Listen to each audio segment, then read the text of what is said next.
Hello everyone, welcome to प्रेपाइस प्रेपाइस पे आपका स्वागत है। तो आज थोड़ा एक सेशन हम लेने वाले हैं जो इस चीज के बारे में कि पढ़ते वक्त कई लोगों का मन नहीं लगता। आपने आई थिंक ये डायलॉग या तो बोला होगा या कई लोगों से सुना होगा कि यार पढ़ने में मन नहीं लग रहा।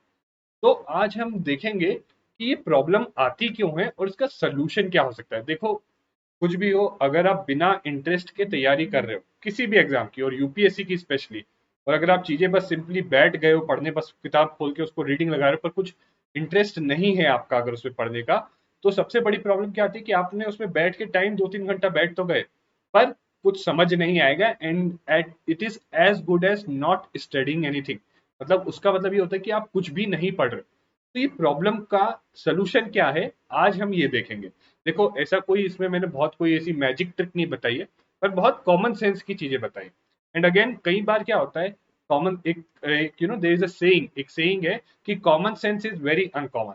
तो आप देखते हो बहुत ऐसे ट्रिक्स विक्स ये सब नहीं, बट अगर आप ये कॉमन सेंस वाली चीजें सुनोगे और आप कोशिश करोगे इनको अप्लाई करने का, तो सर्टेनली आपका जो लॉस ऑफ इंटरेस्ट, पढ़ाई करते वक्त जब इंटरेस्ट नहीं लगता या ऐसा होता है सिचुएशन, तो इस चीज को आप डील कर सकते हो, इस चीज को जो अपना इंटरेस्ट बना सकते हो पढ़ाई करते वक्त। और देखो, एक चीज मैं बताता हूँ, अगर पढ़ाई करते वक्त आपका इंटरेस्ट बन जाता है और अच्छे से आप कोई टॉपिक पढ़ रहे हो, उसमें बहुत इंटरेस्ट आ रहा है, आपको बड़ी क्यूरियोसिटी है चीजें समझने की, तो ट्रस्ट मी, एक रीडिंग में जो आपकी अंडरस्टैंडिंग होगी और जो एक उस इंटरेस्ट के साथ जो आपने रीडिंग की, उसके बाद जो रिटेंशन होगा आपका, तो वो एक अलग लेवल का होगा। उसके कारण क्या फायदा होगा, आपको कम नंबर ऑफ रिविजन्स की जरूरत पड़ेगी, आपको चीजें ज्यादा समय तक याद रहेगी, और चाहे प्रीलिम्स हो मेंस हो, क्वेश्चन आएगा बड़े अच्छे से और आराम से आंसर लिखोगे।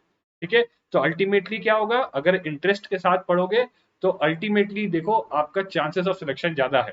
तो हमें बेसिकली ये जो प्रॉब्लम है कि पढ़ाई में मन नहीं लगता, ठीक है, ये सबके साथ होता है, ऐसा नहीं इवन टॉपर्स के साथ होता है। ठीक है, आप टॉपर स्टॉक देख सकते हो, ये हर किसी के साथ होता है। बस डिफरेंस ये होता है, जो लोग इस प्रॉब्लम को सॉल्व कर लेंगे वो बेनिफिट में रहेंगे। जो लोग इस प्रॉब्लम को सॉल्व नहीं कर पाते या समझ नहीं पाते कि इसके पीछे रीजंस क्या है, उनको जो है एक तरीके से घाटा रहता है कि उनको एक्स्ट्रा ज्यादा एफर्ट लगाना पड़ता है पढ़ने में। ठीक है, और रिटेंशन और अंडरस्टैंडिंग भी कम होती है। तो देखो, ये जैसे हम यूपीएससी में आंसर राइटिंग करते हैं, उस हिसाब से अगर देखो इसको, तो सबसे पहले हमें देखना चाहिए कि कॉजेस क्या है, कि क्यों हमारा पढ़ाई में मन नहीं लगता। Why do we lose interest, कि पढ़ाई में हमारा मन क्यों नहीं लगता। तो देखो, ब्रॉडली दो कॉजेस हो सकते हैं, या तो साइकोलॉजिकल, यानी आपके दिमाग में कुछ चल रहा होगा इसीलिए मन नहीं लग रहा है, या तो फिजियोलॉजिकल, यानी जहां पे आप बैठ के पढ़ रहे होगे वहां पे कुछ हो रहा होगा, उसके कारण मन नहीं लग रहा होगा। जैसे अगर मैं साइकोलॉजिकल कंडीशंस की बात करूं, तो कई बार क्या होता है, कई लोग क्या करते हैं, बस किसी ने बोला कि ये चीज पढ़नी है तो वो बस किताब खोल के पढ़ने लग जाते हैं। पर उनको पता नहीं कि वो किताब क्यों पढ़ रहे हैं, उसमें से उनको क्या पढ़ना है, कैसे पढ़ना है। जब ये पर्पस नहीं होता, आपके पास सेंस ऑफ पर्पस नहीं होता, तो आपका इंटरेस्ट नहीं होता। मतलब आप अगर रैंडमली कोई भी किताब खोल के पढ़ने बैठ जाओ और आपको कोई मतलब आइडिया नहीं है कि क्यों पढ़ रहा हूं मैं ये, अच्छा ये पढ़ने से मेरा सिलेबस का कौन सा पार्ट कवर होगा, कि क्या ये पढ़ने से जो है इस टाइप के क्वेश्चन आते हैं प्रीवियस ईयर में, वो सॉल्व होंगे या नहीं होंगे। तो जब आपको पर्पस क्लियर नहीं होगा, तो बड़ा ही नेचुरल है कि आपका इंटरेस्ट नहीं बनेगा। आप चाहे तो इसको देख भी सकते हो, आप कोशिश करो ये आउटलुक वगैरह मैगजीन उठा के एक ऐसा ऐसा रैंडम आर्टिकल पढ़ने की कोशिश करो। इंटरेस्ट नहीं बनेगा क्योंकि आपको पता है कि यार ये पढ़ रहा हूं मैं, ये पता नहीं सिलेबस में आएगा भी नहीं आएगा, पता नहीं। ठीक है। तो एक तो है कि आप पढ़ाई के पीछे जो पर्पज है वो हमें पता नहीं होता। तो आगे हम सॉल्यूशंस देखेंगे इसी को देख के। ठीक है। दूसरी चीज है कि हमारी अंडरस्टैंडिंग नहीं हो पाती। चलो, हमें पता है कि हमारे सिलेबस में ये चीज है, कोई टॉपिक है, बड़ा ही इंपॉर्टेंट टॉपिक है, हमारे सिलेबस में भी हमें पता है, हर साल यूपीएससी क्वेश्चन भी पूछता है, हमें पता है।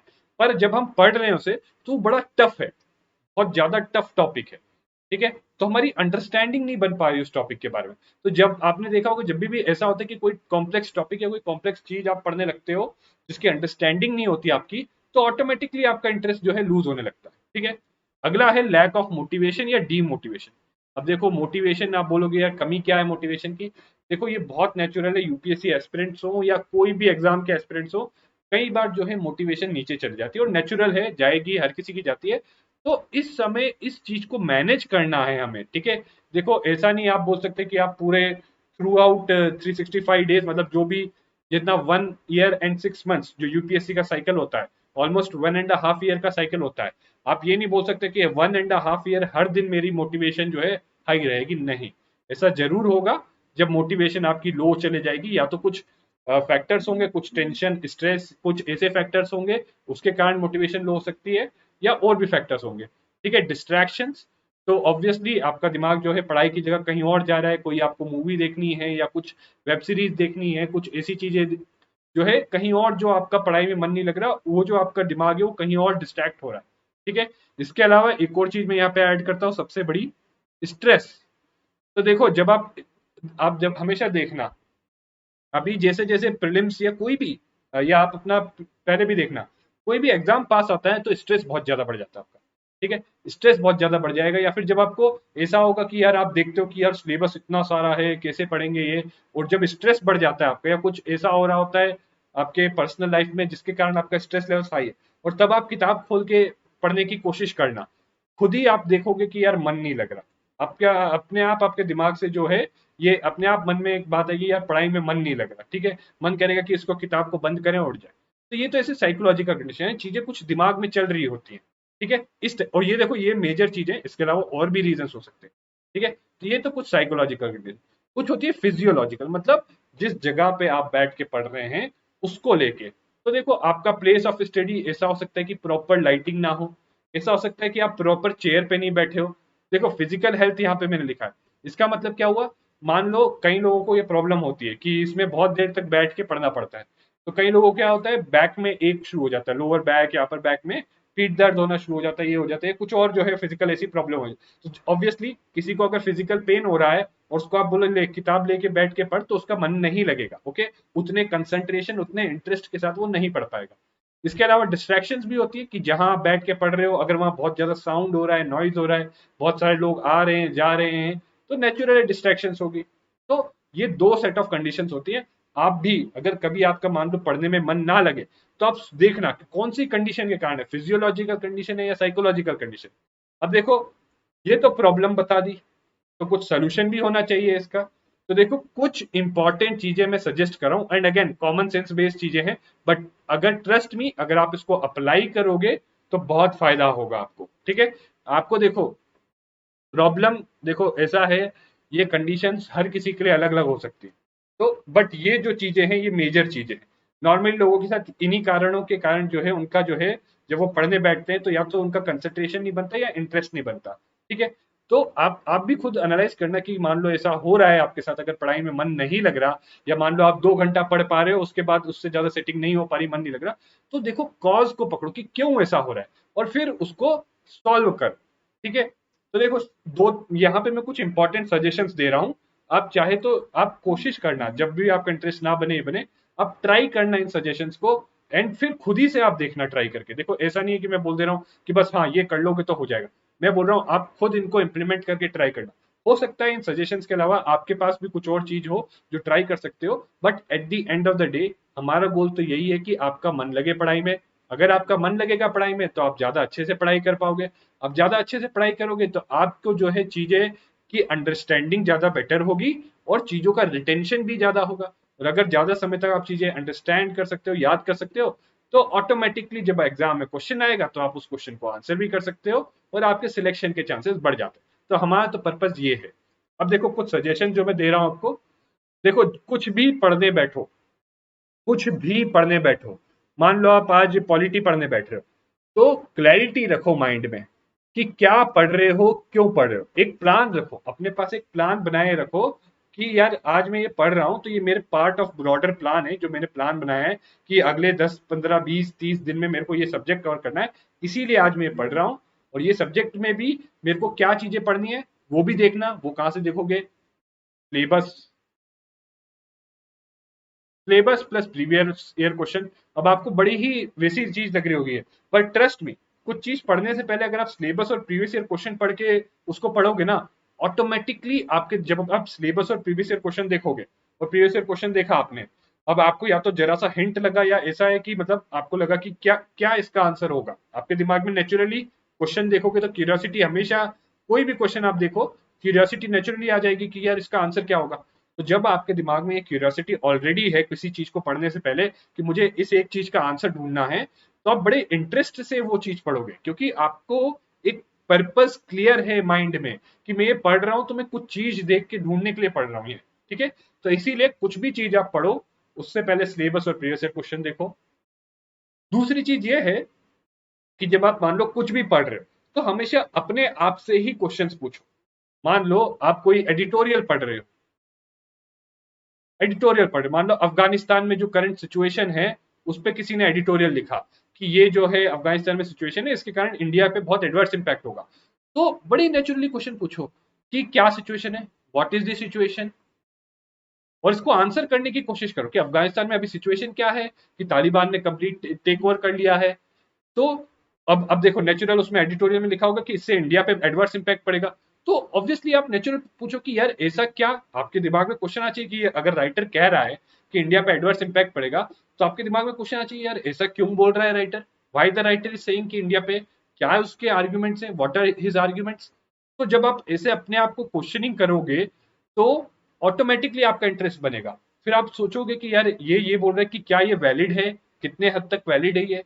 तो अपने आप को जब आप कुछ भी चीज पढ़ो, कुछ भी चीज पढ़ो, करंट अफेयर्स हो, स्टैटिक हो, कुछ भी पढ़ो, ठीक है, अपने आप को क्वेश्चन करो। या मान लो किसी चीज के, जैसे अभी मान लो आप कोरोना वायरस के बारे में पढ़ रहे थे कि कोई नई वैक्सीन आई, तो अब खुद से क्वेश्चन पूछो कि क्या है ऐसा इस नई वैक्सीन में जो ये न्यूज में आ रही है, कुछ डिफरेंट है क्या इस नई वैक्सीन में, और ये डिफरेंट है तो क्यों ये डिफरेंट है इस वैक्सीन में, क्या ऐसी नई चीजें हैं इसमें। इस टाइप से अगर सेल्फ क्वेश्चनिंग करोगे आप तो आपकी क्यूरियोसिटी बनेगी, और वो क्यूरियोसिटी बनेगी तो ऑटोमेटिकली आपका इंटरेस्ट बनेगा क्योंकि आप उन क्वेश्चंस का आंसर ढूंढना चाहोगे, ठीक है। अगला है एक रूटीन रखो। देखो ये भी बहुत इंपॉर्टेंट है। कई बार क्या होता है जब आपका फिक्स रूटीन होगा ना तो आप ऑटोमेटिकली वो काम कर जाओगे, ठीक है। अगर रूटीन नहीं है, रैंडमली ऊपर नीचे करके पढ़ रहे हो, तो उस केस में क्या प्रॉब्लम होगी कि इंटरेस्ट नहीं बनता कि यार, मतलब एक रूटीन होता है तो एक नेचुरल टेंडेंसी बन जाती है कि यार ये काम इस वक्त करना है तो ऑटोमेटिकली आप बैठ जाते हो पढ़ने, ठीक है। आपको भी एक कंफर्ट लेवल रहता है जब आपका रूटीन फिक्स है कि यार सुबह उठ के 8 8 बजे या 7 बजे से जो है या 9 बजे जो है मेरे को अपना न्यूज़पेपर पढ़ना है। जब रूटीन बन गया तो ऑटोमेटिकली रोज सुबह जब आपकी आदत बन गई तो आपका ऑटोमेटिकली हो जाएगा। इनफैक्ट जिस दिन आप अपना ये रूटीन नहीं फॉलो करोगे उस दिन आप अनकंफर्टेबल हो जाओगे, पर जिस दिन फॉलो करोगे उस दिन आप कंफर्टेबल रहोगे। तो इसलिए पढ़ाई के लिए एक रूटीन बना लो, फिक्स्ड स्लॉट्स बना लो दिन में। कभी कभार देखो ऊपर नीचे हो सकता है बट मोस्टली एक फिक्स्ड स्लॉट्स में ही पढ़ना, ठीक है। अब एक और, जैसे मैंने बताया फिजियोलॉजिकल कंडीशन, मतलब जो आपके आसपास की जगह है, या फिजिकल कंडीशन, एक तो मेंटल कंडीशंस के कारण होता है, एक फिजिकल कंडीशंस के कारण। तो फिजिकल कंडीशन जहां आप बैठ के पढ़ रहे हो, जिस टेबल पे, जहां जिस डेस्क पे बैठ के पढ़ रहे हो, उस पे जो चीज जो बुक पढ़ रहे हो और उसके लिए एक रेफरेंस बुक, उससे ज्यादा कुछ, और आपका या तो लैपटॉप अगर कुछ आप नेट पे सर्च करते हो, उससे ज्यादा कुछ नहीं होना चाहिए। मोबाइल दूर कर दो, और भी दूसरी 10 किताबें, न्यूज़पेपर वगैरह सब साइड में रखो। मान लो मेरे को अभी पढ़ना है न्यूज़पेपर, और न्यूज़पेपर मान लो मैं ऑनलाइन जैसे डेली न्यूज एनालिसिस देख के पढ़ता हूँ न्यूज़पेपर, तो मैं अपने पास न्यूज़पेपर रखूंगा, और मान लो अगर मैं मोबाइल में देखता हूँ तो मोबाइल रख लूंगा, ठीक है, या लैपटॉप में देखता हूँ तो लैपटॉप रख लूंगा। और बस ये दो चीजें होंगी मेरे टेबल पे। मेरे को न्यूज़पेपर अगले 1 1.5 घंटे तक, जब तक मैं न्यूज़पेपर का काम करूंगा तब तक यही होगी। इसके अलावा कोई और बुक, ना लक्ष्मीकांत, ना ये, ना कोई कोई भी बुक नहीं होनी चाहिए आपके टेबल पे। जिस चीज को पढ़ रहे हो उसी से रिलेटेड चीजें होनी चाहिए आपके टेबल पे उस टाइम के लिए। दूसरी चीजें आप अपने पास शेल्फ रखो, या एक और दूसरी टेबल रख लो जहां पे आप सारी बुक्स अरेंज करके रख लो। फिर मान लो अगली बार जैसे पॉलिटी पढ़े तो पॉलिटी के लिए लक्ष्मीकांत ही रखी रहनी चाहिए, ठीक है। लक्ष्मीकांत और एक आदि अगर रेफरेंस बुक या सिलेबस, आप सिलेबस एक चीज है जो हमेशा रखे रहना चाहिए आपकी टेबल पे। उसके अलावा जो चीज पढ़ रहे हो वही रखना चाहिए। ऐसा नहीं होना चाहिए कि आप यहाँ पे पढ़ रहे हो, आपका न्यूज़पेपर भी रखा है, इधर इकोनॉमी की बुक है, इधर आपकी पॉलिटी की बुक है, इधर हिस्ट्री की बुक है, 10 बुक यहीं पर पड़ी। तो क्लटर्ड जब आपका स्टडी स्पेस होगा तो डिस्ट्रैक्शन होती है, ठीक है। आपको देख देख के, बुक्स को देख के टेंशन होगी कि यार ये पढ़ने के बाद ये भी पढ़ना है, ये भी पढ़ना है। तो इसलिए डी क्लटर करो, सिंप्लीफाई करो, ठीक है। इसके अलावा और क्या कर सकते हो फिजिकल कंडीशन के लिए और मेंटल कंडीशन के लिए भी, ठीक है। ये चीज बेसिकली आपका मेंटल मेंटल हेल्थ भी बहुत इंपॉर्टेंट है। अगर अच्छी मेंटल हेल्थ रहेगी तो आप अच्छे से पढ़ सकते हो। तो देखो, या तो सजेशन है या मेडिटेशन कर लो, बट अगेन कई लोग नहीं कर पाते मेडिटेशन, क्योंकि एक मुश्किल काम है मेडिटेशन करना। जब तक आदत नहीं बनती तब तक मेडिटेशन करना थोड़ा मुश्किल है। तो या तो आप कोशिश कर सकते हो शुरू में 5 मिनट 10 मिनट इस टाइप से, राइट। अगर मान लो मेडिटेशन नहीं कर पाते, आपको मेडिटेशन से रिलैक्सेशन नहीं होता, तो वॉक कर लो। मान लो आप पढ़ रहे हो न्यूज़पेपर, अब आपने 1.5 आवर न्यूज़पेपर पढ़ लिया। अब मान लो आपको थोड़ा बॉडी एक हो, मतलब कमर दर्द होने लगी, ये वो, या थोड़ा ऐसा ही, या इवन फिजिकल कंडीशन, या ऐसा हो रहा है कि यार दिमाग में थोड़ा इंटरेस्ट लूज हो रहा है, या थोड़ा डलनेस लग रही है। जैसे कई बार कई लोगों को पढ़ते वक्त क्या है, नींद आने लगती है, कई लोग तो झपकियां लेने लगते हैं। तो क्या करो, उठो, 10 मिनट वॉक करो, कहीं भी आप आसपास बाहर जाके 10 मिनट 15 मिनट जो है वॉक कर लो अपना।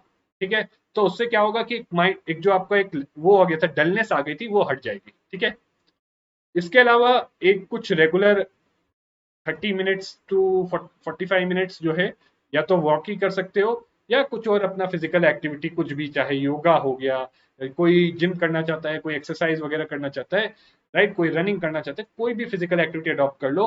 ट्रस्ट मी, बहुत अच्छे से ये डी स्ट्रेस करती है फिजिकल एक्टिविटीज। ठीक है, अगला सजेशन ये है कि कई बार ऐसा होता है कि कुछ भी नहीं, तो टॉपर टॉक्स या मोटिवेशनल वीडियोस, अब देखो ये कैसे इंपैक्ट करते हैं। कई बार देखो आपके साथ ऐसा हो रहा होगा कि यार इंटरेस्ट नहीं हो रहा, या ऐसा हो रहा होगा कि 2-3 दिन से आपकी अच्छे से पढ़ाई नहीं हो रही, तो क्या करो, टॉपर टॉक देखो। अब देखो ये चीज है ना, टॉपर्स के साथ भी होती है। तो जब आप उनको, जब किसी पर्सन ने जिसने क्वालिफाई किया है, जब आप उनको बोलते हुए सुनोगे कि यार उनके साथ भी सेम चीजें हो रही थी जो मेरे साथ हो रही है, और फिर भी वो उनको ओवरकम करके उन्होंने कर लिया, मतलब इट इज पॉसिबल, तो आपको एक करेज मिलता है, आपको एक उनको देख के अपने आप को रिलेट कर सकते हो, और उनकी टॉक से सीख भी सकते हो, मोटिवेशनल वीडियोस देख के भी समझ सकते हो, सीख सकते हो कि हाँ यार चलो ऐसा होता है, कोई बात नहीं। या फिर कई बार जब लो फील कर रहा हो, तो टॉपर टॉक देख के आपको एक क्या बोलते हैं, जोश आ जाएगा। ठीक है, तो you could overcome that low phase through through watching some topper talks या मोटिवेशनल वीडियो। बट यहाँ पे मैं सजेस्ट करूंगा, डोंट ओवरडू, इसको ओवरडू नहीं करना, जब कि बहुत ज्यादा मोटिवेशनल वीडियो देख रहे हो, ये ओवरडू नहीं करना है। ठीक है, इसके अलावा एक पीयर ग्रुप होना। ठीक है, नेगेटिव पीपल अवॉइड करना, ये तो आप सभी समझते होंगे, पर I know in reality negative पीपलों को अवॉइड करना जो है थोड़ा मुश्किल काम होता है। बट कोशिश करिए कि वो लोग कुछ भी बोले, आप ज्यादा रिस्पॉन्ड नहीं, हाँ ना, थोड़ा बहुत हाँ करके करिए, तो नेगेटिव पीपल को अवॉइड करिए। बाकी पीयर ग्रुप, अब देखो आप सोच रहे हो कि पीयर ग्रुप कैसे बनाएं, एक तो ये एक चैलेंज भी होता है कई लोगों का, कैसे बनाएं, और पर इससे पहले मैं आपको इसका इंपॉर्टेंस बताऊं। देखो मैं जानता हूँ कुछ लोग जिन्होंने इस एग्जाम को निकाला, जो आईएएस है। ठीक है, उनका मैं जानता हूँ पीयर ग्रुप है, उनके ग्रुप में 5 लोग थे, 5 लोग में से 4 लोग क्लियर हो गए। अब वो 4 लोग भी मिलके जो है, पांचवा जिसका क्लियर नहीं हुआ है उसको भी सपोर्ट कर। ठीक है, तो अच्छा पीयर ग्रुप है, तो आप देख सकते हो कि क्या हो सकता है, कि आपको बहुत अच्छा सपोर्ट मिल सकता है। क्यों, मान लो आप खुद ही मान लो आपके 3 दोस्त थे, 4 दोस्त थे। ठीक है, और देखो जब मैं अच्छा पीयर ग्रुप बोलता हूँ, तो वो ऐसा पीयर ग्रुप था जहाँ हर कोई एक दूसरे को सपोर्ट करे। ऐसा नहीं कि एक पर्सन दूसरे पर्सन से जेलस हो रहा है, या ऐसा नहीं कि यार एक जो 2 3 4 दोस्त हैं, उनमें से एक का हो गया तो बाकी 3 डिप्रेशन में चले गए। ऐसा पीयर ग्रुप होना चाहिए कि बाकी जहाँ हर कोई हर किसी को सपोर्ट करे, जिसका हो गया वो दूसरों को सपोर्ट करे कि चलो मेरा हुआ है तो मैं जानता हूँ इस तरीके से हुआ है, मैं अब तुम लोगों को सपोर्ट करूंगा। बाकी जिनका नहीं हुआ वो भी जो है एक दूसरे को सपोर्ट करे, तो ये बहुत जरूरी है। और ये बनाना थोड़ा मुश्किल है, बट अगेन पीयर ग्रुप बनाने का मैं बहुत इजी वे देता हूँ। जैसे बहुत सारे जगहें हैं, ऑनलाइन फोरम से, प्लेटफॉर्म से, जहाँ डेली आंसर राइटिंग कराते हैं। तो जहाँ जो सीरियस एस्पिरेंट्स होते हैं ना, वो डेली आंसर राइटिंग करते हैं वहां पे, वो अपना आके डेली आंसर लिखते हैं। तो ऐसे ही लोगों के साथ जो है, या जो रेगुलरली पढ़ते हैं या आपके सर्कल में होंगे, आपको देख के पता चल जाए कि हाँ यार ये बहुत सिंसियरली पढ़ता है। तो ऐसा नहीं कि आप उनके पर्सनल स्पेस में इंक्लूड करो, बट हाँ आप उनसे शुरुआत में बोल सकते हो कि मान लो डेली आंसर राइटिंग करते हैं कोई, तो आप बोल सकते हो उनको कि आप प्लीज मेरा आंसर चेक कर दो, मैं आपका आंसर चेक कर देता हूँ। मतलब ऐसा भी नहीं होना चाहिए पीयर ग्रुप में कि यार एक ही पर्सन सबके लिए कर रहा है। आप जाके उनसे बोलो कि आप प्लीज मेरा आंसर चेक कर दो, मैं आपका आंसर चेक करता हूँ। ठीक है, इस टाइप से, तो वो भी, उनको भी लगेगा कि हाँ चलो सामने वाला भी सीरियस है, मैं भी सीरियस हूँ। जब दो ऐसा अच्छा पीयर ग्रुप बनेगा तो बहुत फायदा होगा। ठीक है, बाकी लास्टली एक और चीज मैं बोलना चाहूंगा कि accept your limitations as human. तो जो भी प्लान बनाओ ना आप, या जो भी करो, तो उसमें एक याद चीज याद रखना कि आप इंसान हो, आपकी लिमिटेशंस है, तो प्लान रियलिस्टिक बनाना। ऐसा नहीं कि आपने सुन लिया कि यार 20 घंटे पढ़ना है 24 में से, दिस इज नॉट पॉसिबल। ठीक है, या ऐसा भी नहीं हो सकता कि चलो शुरुआत में ही आप सोचो कि पहले दिन से ही आप 12 घंटे पढ़ना शुरू, 12 घंटे पढ़ा जा सकता है, पर पहले दिन से आप एकदम बिगनर हो और पहले दिन से आप सोचो कि मेरा टारगेट 12 घंटे पढ़ने का है, तो दैट इज नॉट पॉसिबल। क्यों, और अगर जिस दिन आपका आपने पहले दिन ही टारगेट रखा 12 घंटे पढ़ने का, और आप नहीं अचीव कर पाए, तो ऑटोमेटिकली आप डिमोटिवेट हो जाओगे, अगले दिन आपका इंटरेस्ट कम हो जाएगा पढ़ाई में। इसलिए अपनी लिमिटेशंस देखो कि हाँ चलो ये मेरी लिमिटेशंस है। और मैं ये जब बोलता हूँ कि एक्सेप्ट योर लिमिटेशंस, इसका मतलब ये नहीं है कि बस हाँ लिमिटेशंस एक्सेप्ट कर ली और बस अब वैसे ही रहना है। नहीं, धीरे धीरे उसको ओवरकम करना है अपनी लिमिटेशंस को, ठीक है। यानी आपकी लिमिटेशन है कि अभी आपका 4 या 5 घंटे ही मैक्सिमम मन लगता है दिन में पढ़ने का, तो ये आपकी लिमिटेशन है, इस हिसाब से प्लान बनाओ, ठीक है। ऐसा नहीं कि 4-5 घंटे के हिसाब से ही टारगेट बनाओ, पर इसका मतलब ये नहीं कि आप पूरे साल 4-5 घंटे का ही टारगेट बनाओ। नहीं, धीरे धीरे आप करो कि चलो 4-5 घंटे हैं, 5 दिन में 4-5 घंटे पढ़ूंगा और छठे दिन से मैं क्या 6 घंटे का जो टारगेट बनाऊंगा, अगले जो 10 दिन वैसे पढ़ूंगा और अगले दिन से 7-8 घंटे का। तो इसे ग्रेजुअली इंप्रूव करो। पहले दिन से एकदम एकदम सीढ़ियां जो है स्टेप बाय स्टेप चढ़ने की होती है, ठीक है। एकदम आप लीप करने का मत सोचो, ठीक है। तो ये कुछ सजेशंस थे जो अगर आप इम्प्लीमेंट करोगे तो certainly you can overcome this problem जो जो सब लोग फेस करते हैं रिगार्डिंग कि पढ़ाई में मन नहीं लगता, ठीक है। ये जो प्रॉब्लम है आपकी, इसको ओवरकम करने के लिए कुछ सजेशंस थे। But again I would strongly recommend आप खुद भी एनालिसिस करना जब भी आपको, देखो अपने लिए best self diagnosis is the best diagnosis. तो जब भी मान लो ऐसा हो आपके साथ, मान लो आपके साथ हो रहा है कि यार आप पढ़ रहे हो, मन नहीं लग रहा, आपको लग रहा है कि किताब बंद करें, तो कोई बात नहीं। उस वक्त क्या करना है, एक पेन पेपर लिखना और सोचना कि मेरे को ऐसा क्यों लग रहा है, why I am feeling like this, कि मेरे को बुक बंद करना है। हो सकता है कि यार बड़ा शोर शराबा हो रहा है, मतलब फिजियोलॉजिकल कंडीशन है कि आसपास बड़ा शोर शराबा हो रहा है तो इसलिए हो रहा है। तो नेचुरल है यार, आप अपना स्टडी प्लेस चेंज करो, कोई लाइब्रेरी ज्वाइन कर लो या टाइम चेंज कर लो। मान लो ऐसा आपके पास फैसिलिटी नहीं है तो रात के टाइम में पढ़ना शुरू कर दो जब शोर शराबा नहीं होता, ठीक है। या ऐसा हो रहा है कि आप बहुत डीमोटिवेटेड हो, आपने मान लो कोई मॉक टेस्ट दिया, बहुत कम मार्क्स आए, उसके बाद अगली बार आप पढ़ने बैठे तो अब नहीं लग रहा मन, क्या करें। तो फिर उसके लिए क्या है, उसके लिए आप समझो कि कोई बात नहीं, आपका मॉक टेस्ट में मार्क्स कम आया, आप टॉपर टॉक्स देखो। कई टॉपर ने बोला कि शुरू में यार हमारे भी 50-60 मार्क्स आते थे, वो तो धीरे धीरे इंप्रूव हुए हैं। और फिर देखो कि यार मेरे 50-60 क्यों आए, उसको धीरे धीरे मुझे इंप्रूव करना है, उसके लिए प्लान बनाओ, ठीक है।